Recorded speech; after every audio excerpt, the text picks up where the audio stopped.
Alors, cette contribution donc, est issue d'un projet européen qui s'appelle SANOWORK. Les contributeurs sont d'une part des métrologues, les deux premiers auteurs donc, qui appartiennent à l'INERIS. Ensuite, il y a deux auteurs, M. Jayabalan et M. Fayet, qui travaillent à l'INERIS au niveau de la direction des risques accidentels. Et enfin, nous avons deux collègues d'une start-up berlinoise, M. Fedutic et M. Antipov. Alors, quelques mots sur le projet SANOWORK. Donc, on se situe dans le domaine des nanomatériaux, de la production de nanomatériaux. Et l'ambition de ce projet, c'était d'essayer d'améliorer la situation en termes d'exposition des travailleurs, notamment en essayant de développer des techniques pour mieux gérer ce risque. Et il y a un aspect méthodologie et un aspect donc mis en place sur le terrain. Alors les partenaires, il y a deux groupes de partenaires, d'intervenants. Le premier groupe, ce sont des gens comme ISTEC, IOM, Bayer ou l'INERIS qui donc a mené des compétences en matière de gestion du risque.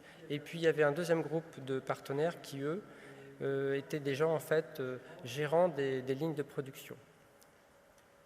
Alors ces lignes de production étaient au nombre de 6, avec, comme vous pouvez le voir, différents principes de production. Et nous avons également donc considéré un spectre assez intéressant de différents nanomatériaux et avec également l'aspect fibre dans la sélection de produits. Alors le but de cette présentation, c'est de se concentrer sur l'activité d'évaluation de l'exposition, d'études de l'exposition qu'on a réalisées sur ces lignes de production, avec des objectifs très pragmatiques, puisque le but c'était vraiment de proposer des recommandations aux gestionnaires de sites pour qu'ils puissent rapidement prendre des mesures et améliorer la situation lorsque c'était nécessaire. Donc on va utiliser un exemple, celui de PlasmaChem, qui est un exemple particulièrement simple, mais qui va vous permettre au passage de voir les méthodes que nous avons mises en œuvre. Alors globalement, le principe, c'est d'avoir utilisé des campagnes de mesure simplifiées. Le but, c'est d'intervenir durant quelques heures sur site, pas plus, et d'intégrer ces mesures dans une démarche un peu plus globale d'analyse de risque, analyse qualitative ou légèrement semi-quantitative. Donc tout ceci pour donc produire ces fameuses recommandations. Donc l'intérêt des mesures, c'est clairement, comme on le fait traditionnellement, disposer de données générées sur site. Et notamment, il y avait un enjeu important qui était d'essayer d'identifier les sources en présence, donc les sources de particules au sens large du terme, de particules inhalables. L'analyse de risque, elle, avait pour objectif d'essayer en quelque sorte de systématiser un peu plus le traitement de la campagne de mesure, donc en ayant une vraie méthode de raisonnement. Ce qui signifie notamment prendre en compte les systèmes de protection collectifs ou individuels, de prendre en compte tout ce qui était en termes d'organisation. Et le but étant de proposer à la fin une petite synthèse facile à utiliser avec une notion de classement pour essayer de mettre en avant vraiment les points les plus marquants sur lesquels les exploitants peuvent travailler. Donc il y a un côté également aide à la décision. Alors, cette campagne de PlasmaChem était d'autant plus intéressante à vous présenter qu'en fait, justement, suite à notre intervention, nos collègues de Berlin ont mené une réorganisation. Vous verrez, c'est très simple. Et on est retourné sur site faire des mesures pour évaluer justement l'intérêt de cette réorganisation. Et au passage, je vous signale également que nous avons travaillé avec ces mêmes partenaires, mais là, non pas sur le procédé, mais sur la formulation. Nous avons cherché à identifier des formulations qui permettent de réduire la pulvérulence. Et donc là, c'était plutôt dans le cadre d'une démarche d'éco-conception. Alors, la campagne de mesure simplifiée, dans son principe, Elle est issue de travaux européens, de guides, notamment d'un guide français qui a été développé par l'INERIS, l'INRS et le CEA.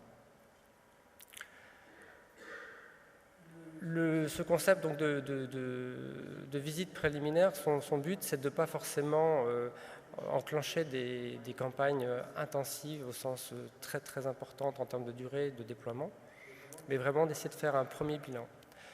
Et donc, dans le cas de Sanoworks, ce qu'on a fait, c'est qu'on a systématiquement mis en œuvre, lors de ces fameuses campagnes, visites préliminaires, on a systématiquement mis en œuvre des techniques de mesure. Donc, le principe global, c'est de collecter tout un ensemble d'informations avant la campagne et sur place.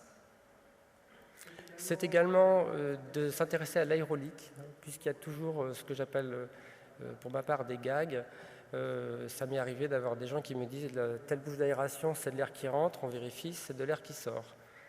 Donc il faut vraiment ne pas hésiter à vérifier par soi-même les choses.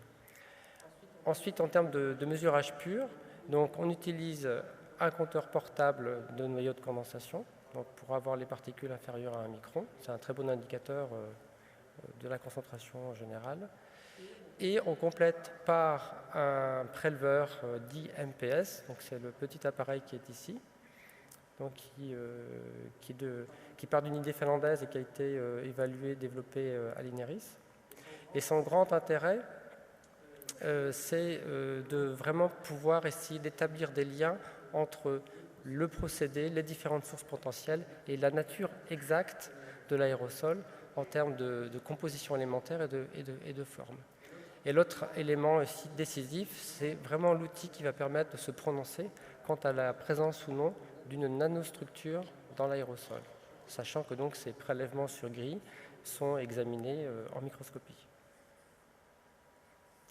Alors là, vous avez un plan du laboratoire. Alors, c'était vraiment des conditions qui étaient, on va dire, agréables, puisque déjà, c'était une petite surface, on n'était pas dans un hall industriel. Nous étions, dans un emplacement qui était uniquement dédié à cette fabrication de nanomatériaux, donc il n'y avait pas de problème de coactivité. Et encore un élément vraiment facilitateur, il y avait donc de l'injection d'air dans le local et des reprises. Voilà, donc ce sont vraiment des conditions agréables pour travailler. Alors les points principaux à retenir, c'est ici à droite un système confiné, donc avec aspiration d'air. Et ici à l'extérieur, vous avez la photo, pas de très très bonne qualité, vous avez donc un four sur une table au centre, donc là il n'y a pas de confinement, et ce four va donc jouer un rôle essentiel dans la suite de la présentation.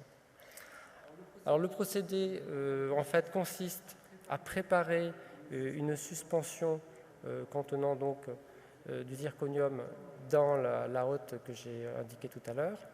Ensuite,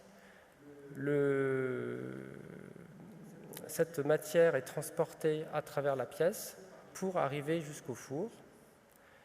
Et ce four va donc servir pendant plusieurs heures pour chauffer le produit. À l'issue de quoi on va ouvrir le four et on va ramener le produit dans l'installation de départ. Et là, il y a un travail donc, de récupération du produit et de nettoyage des outils. Alors, bon, ça ne va pas être facile à commenter. Donc là, c'est le suivi temporel qu'on a obtenu pendant notre intervention avec le CNC. Alors, le principe des barres verticales, c'est qu'en fait, il y a un événement qui commence ici et qui va s'achever ici. Donc, il y a eu un gag. Le gag, c'est qu'en fait, quand on a vérifié l'aérolique, on s'est rendu compte au début de l'intervention qu'elle n'était pas en fonctionnement. Il y avait tout simplement une opération de maintenance surprise dans les bâtiments, et ce que ne savaient pas du tout nos collègues. Et donc, il n'y avait aucun renouvellement d'air dans la pièce. Donc, ce gag, il a duré en gros la moitié de l'intervention. Voilà. Et donc, ici, il a pris fin. Et après, on est parti dans un régime plus normal. Alors, je vais aller droit au but pour faire simple. En gros, l'élément, vous voyez qu'il y a deux éléments marquants, celui-ci et celui-ci. Ils correspondent en fait à l'ouverture du four lors de la récupération du produit. Donc là, il y a clairement donc, un événement source très marquant. Mais il faut aussi relever le fait que il y a également un phénomène d'augmentation progressive dans la période qui précède, hein, que ce soit celle-ci ou que ce soit celle-ci, puisqu'on a fait 2 fois l'expérience. Et en fait, ce que nous avons observé, c'est que le simple fait de mettre en œuvre le four à vide générait des particules et que ce processus de génération se poursuivait lorsque le produit a été mis à l'intérieur du four. Voilà. Donc, si on résume, la mise en fonctionnement d'un four vide génère des particules. La mise en place dans le four du produit et donc la phase de chauffage génère des particules. Et ensuite, on a un pic très important lorsque l'on ouvre le four, qu'on récupère le produit et qu'on transporte le produit jusqu'à la hotte.